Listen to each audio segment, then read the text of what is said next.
Trading Bharat channel के एक और वीडियो में आपका स्वागत है दोस्तों।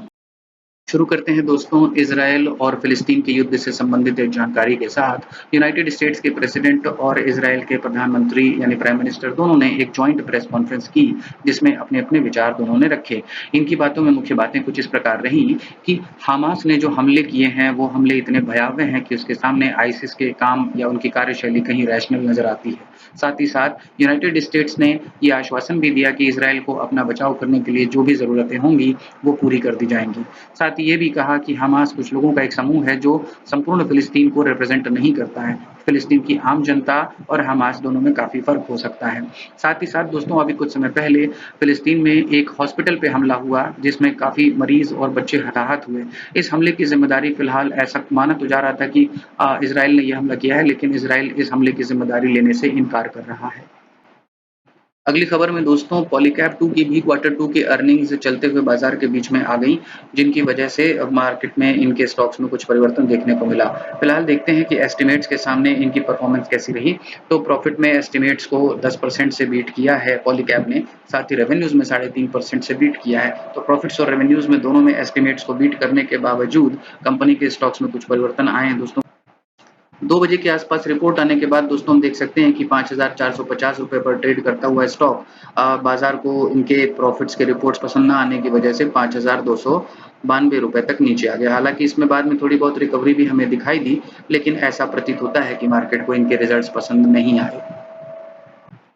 अगली खबर में दोस्तों गूगल और इन्फोसिस ने आर्टिफिशियल इंटेलिजेंस पर काम करने के लिए टाई अप किया हुआ था। इस अलायंस को वो एक्सपेंड करने जा रहे हैं, एक क्लाउड को बनाने जा रहे हैं, जिसमें वो कई दूसरे ऑर्गेनाइजेशंस को आर्टिफिशियल इंटेलिजेंस फर्स्ट ऑर्गेनाइजेशंस में बदलने की शुरुआत करने का काम शुरू कर रहे हैं। साथ ही साथ दोस्तों ये भी खबर सामने आ रही है कि इस काम को करने के लिए 20,000 प्रैक्टिशनर्स को गूगल क्लाउड के जेन के एआई सॉल्यूशंस की तरफ से ट्रेनिंग भी दी जाएगी। अगली खबर में दोस्तों परसिस्टेंट सिस्टम्स के भी क्वार्टर 2 के रिजल्ट्स आ चुके हैं। प्रॉफिट आफ्टर टैक्स की बात अगर की जाए तो 20% का ग्रोथ हमें प्रॉफिट आफ्टर टैक्स में दिखाई दे रहा है और साथ ही साथ रेवेन्यू में 18% का ईयर ऑन ईयर ग्रोथ दिखाई दे रहा है। डिटेल्ड रिपोर्ट जानने के लिए दोस्तों हमने सारे डेटा को एक्सेल शीट में प्लांट कर लिया है। चलिए चलते हैं एक्सेल शीट पर जानने के लिए कि इसमें क्या कितना बढ़ा है, क्या कितना घटा है। तो दोस्तों हम आ चुके हैं अपनी एक्सेल शीट पर। हम देख सकते हैं कि पिछले साल के इसी क्वार्टर में कंपनी ने रेवेन्यूज में 2048 करोड़ रुपए का रेवेन्यू किया था, जो कि अब की साल इसी ही क्वार्टर में बढ़ के 2411 करोड़ हो चुका है, जिसमें हमें ईयर ऑन ईयर बेसिस पे देख सकते हैं कि 17.72% की बढ़त दिखाई दे रही है, जो कि एक अच्छा संकेत दे रहा है दोस्तों। साथ ही साथ हम देख सकते हैं कि क्वार्टर ऑन क्वार्टर बेसिस पे भी 3.9% की बढ़त दिखाई दे रही है। पिछले क्वार्टर में कंपनी ने 2321 करोड़ रुपए की रेवेन्यूज जनरेट किए थे। अगर हम बात करें प्रॉफिट बिफोर टैक्सेस की दोस्तों, तो पिछले साल के इसी क्वार्टर में कंपनी ने 233 करोड़ रुपए के प्रॉफिट टैक्सेस देने से पहले कमाए थे, जो कि इस साल बढ़ के 330.8 करोड़ रुपए हो चुके हैं। इसमें हमें 41% की बढ़त दिखाई दी है, यानी दोस्तों अर्निंग बिफोर टैक्सेस को अगर देखा जाए तो बहुत ही अच्छी ग्रोथ हमें दिखाई दे रही है।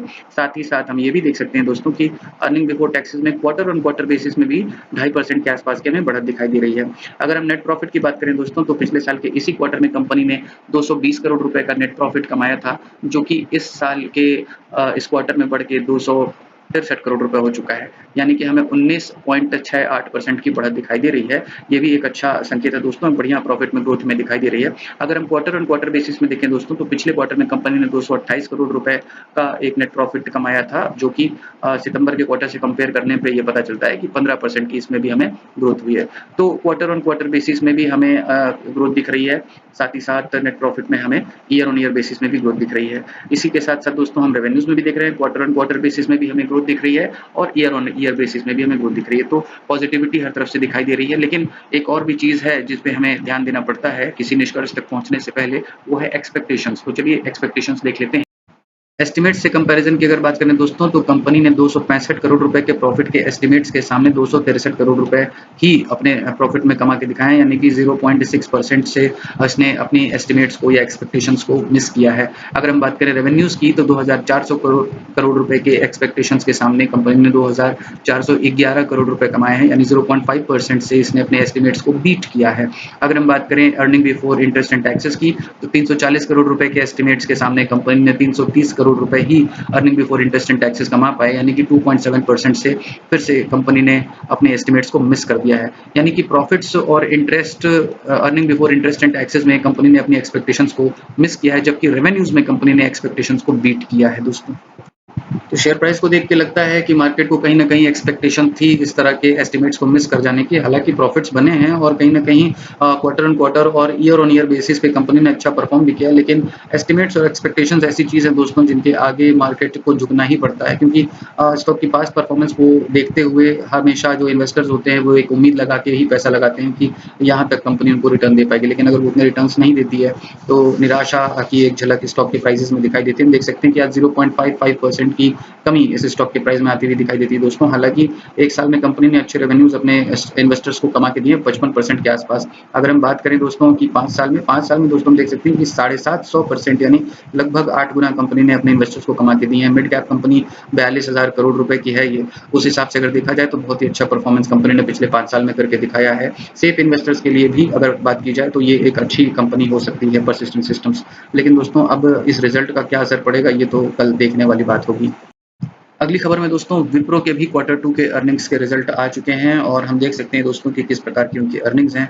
हमने पहले से ही विप्रो के डेटा को अपनी एक्सेल शीट पे प्लांट कर रखा है ताकि आसानी से आप समझ सकें कि उनकी परफॉर्मेंस कैसी रही है। फिलहाल दोस्तों हम देख सकते हैं कि कंपनी ने पिछले साल के इसी क्वार्टर में 22,540 करोड़ रुपए की रेवेन्यू जनरेट किए थे, जो कि इस क्वार्टर में 22,516 करोड़ रुपए रह गई है, यानी कि 0.11% की हमें गिरावट देखने को मिल रही है रेवेन्यूज में। अगर हम बात करें पिछले क्वार्टर से तो 22,831 करोड़ रुपए का पिछले क्वार्टर में इनका रेवेन्यू था, जो कि 1.38% से घट गया है।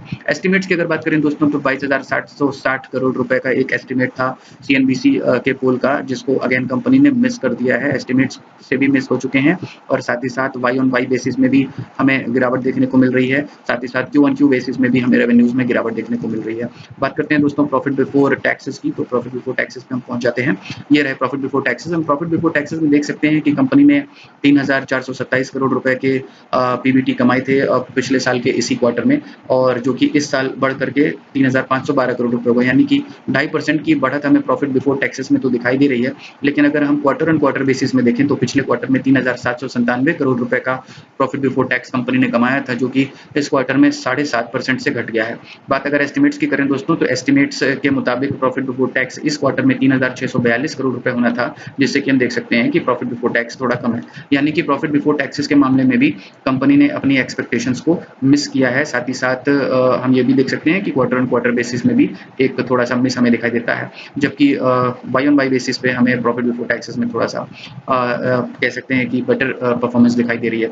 लेकिन अगर प्रॉफिट बिफोर टैक्स को ही देख लेंगे तो फिर बाकी चीज़ें क्लियर कहाँ होंगी दोस्तों। नेट प्रॉफिट जो है वो असली प्रॉफिट है जो कंपनी के पास अवेल करने के लिए बचा होता है। और अगर हम नेट प्रॉफिट्स को देखें तो कंपनी ने पिछले साल के इसी क्वार्टर में 2,656 करोड़ रुपए का नेट प्रॉफिट कमाया था, जो कि इस साल के सेकंड क्वार्टर में बढ़ के 2,670 करोड़ रुपए हो गया है, यानी कि हमें 0.53% की बढ़त दिखाई दे रही है। लेकिन अगर हम पिछले क्वार्टर से कंपेयर करें तो 2,886 करोड़ रुपए के प्रॉफिट से कंपेयर करने पे 7.5% की हमें कमी आती हुई नजर आ रही है।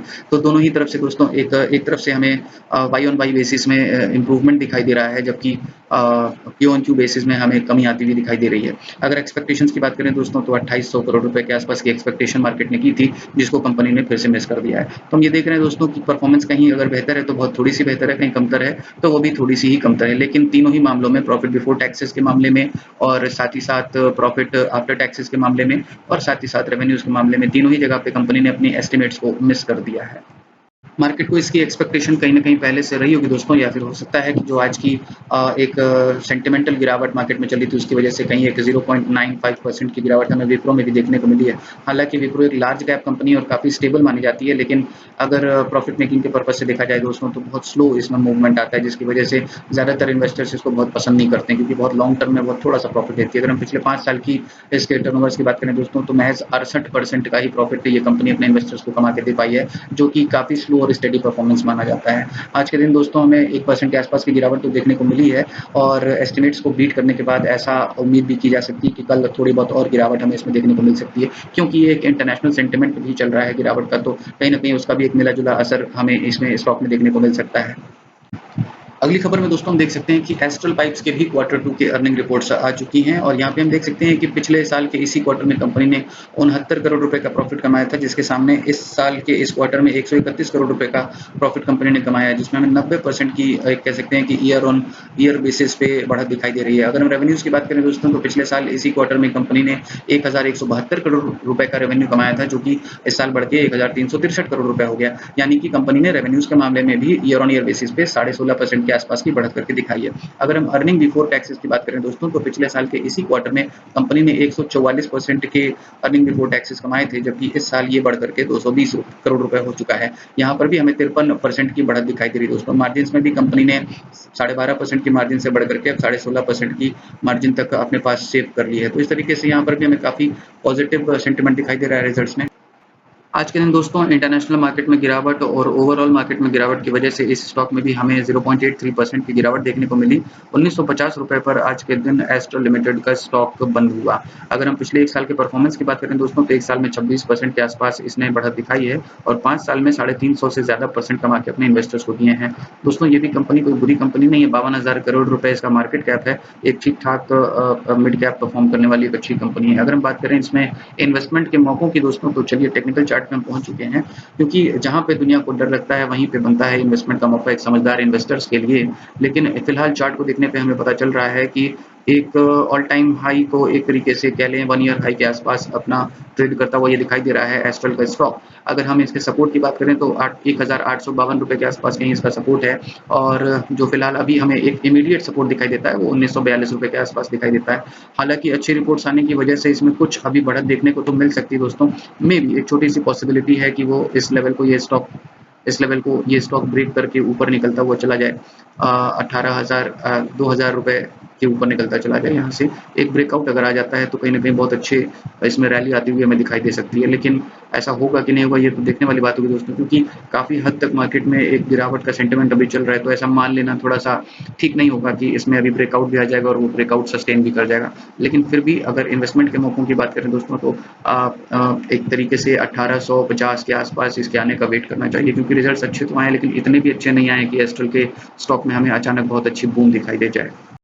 रिजल्ट्स के सीजन में दोस्तों अगला एक और रिजल्ट हमारे सामने आ चुका है। यूटीआई एएमसी का भी क्वार्टर 2 का रिजल्ट हमारे पास आ चुका है। हम देख सकते हैं कि प्रॉफिट आफ्टर टैक्सेस यानी नेट प्रॉफिट में कंपनी ने 183 करोड़ रुपए कमाए हैं इस क्वार्टर में, जबकि पिछले साल के इसी क्वार्टर में कंपनी ने 200 करोड़ रुपए कमाए थे प्रॉफिट में, जिसमें कि हमें 8.5% की कमी आती हुई दिखाई दे रही है। अगर हम बात करें दोस्तों रेवेन्यूज की, तो पिछले साल के इसी क्वार्टर में कंपनी ने 439 करोड़ रुपए के रेवेन्यू कमाए थे, जो कि इस साल के इस क्वार्टर में घट के 406 करोड़ रुपए हुए, यानी 7.5% की गिरावट हमें दिखाई दे रही है। अगर हम बात करें earning before interest taxes and depreciation की दोस्तों, तो पिछले साल के इसी क्वार्टर में कंपनी ने 274 करोड़ रुपए के इंटरेस्ट टैक्सेस एंड रेवेन्यू से पहले की अर्निंग्स कमा के दिखाई थी, इंटरेस्ट टैक्सेस एंड डेप्रिसिएशन से पहले। और इस साल के इसी क्वार्टर में हम देख सकते हैं कि 233 करोड़ रुपए ही कंपनी कमा पाई, यानी कि 15% के आसपास earning before interest taxes and depreciation में कमी दिखाई दे रही है। ओवरऑल दोस्तों हर जगह हमें कमी ही कमी दिखाई दे रही है। पैट में भी कमी दिखाई दे रही है, रेवेन्यू में भी कमी दिखाई दे रही है और ईबिटा में भी हमें कमी दिखाई दे रही है। मार्जिन की बात करें दोस्तों, तो मार्जिन में भी हमें गिरावट देखने को मिल रही है। 62.4% पिछले साल इसका मार्जिन था इस क्वार्टर में, जो कि इस साल घट करके 57.4% हो चुका है। यानी हर तरीके से एक नेगेटिव सेंटिमेंट इस स्टॉक में कहीं ना कहीं देखने को हमें मिल सकता है।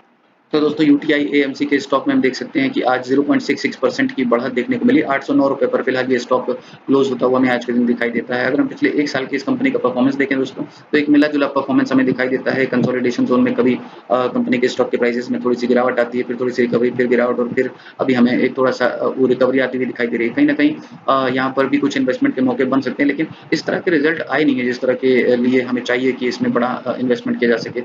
10,000 करोड़ रुपए की एक small cap company to mid cap भी कह सकते हैं, ये बढ़ रही है मिड कैप की तरफ, लेकिन इतना अच्छा परफॉर्मेंस कंपनी का नहीं है। अगर हम पिछले 5 सालों का भी स्टॉक देखें, इसका काम देखें दोस्तों, तो पिछले 5 सालों में कंपनी ने अपने इन्वेस्टर्स को महज 60% ही कमा के दिए हैं। तो एक जो ब्लू चिप कंपनी होती है जो बहुत स्लो मूव करती है, वो भी 5 सालों में 60 नहीं बल्कि 100% यानी डबल अपना जो इन्वेस्टमेंट है उसको करके दे देती है। तो उस हिसाब से ये स्टॉक कोई बहुत अच्छा स्टॉक नहीं है, लेकिन क्योंकि रिजल्ट आया है, एक न्यूज़ है, तो ट्रेडिंग भारत की तरफ से मुझे आपको वो न्यूज़ देनी ही है।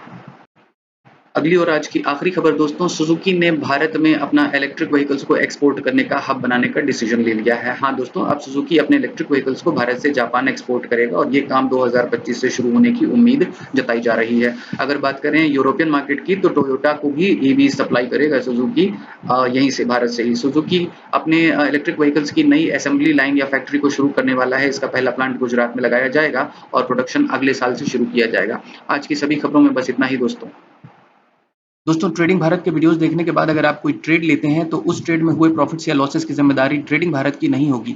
अपने किसी भी ट्रेड को लेने से पहले अपने फाइनेंशियल एडवाइजर से जरूर एडवाइस लें। यह वीडियो केवल एजुकेशनल पर्पस के लिए बनाया गया था।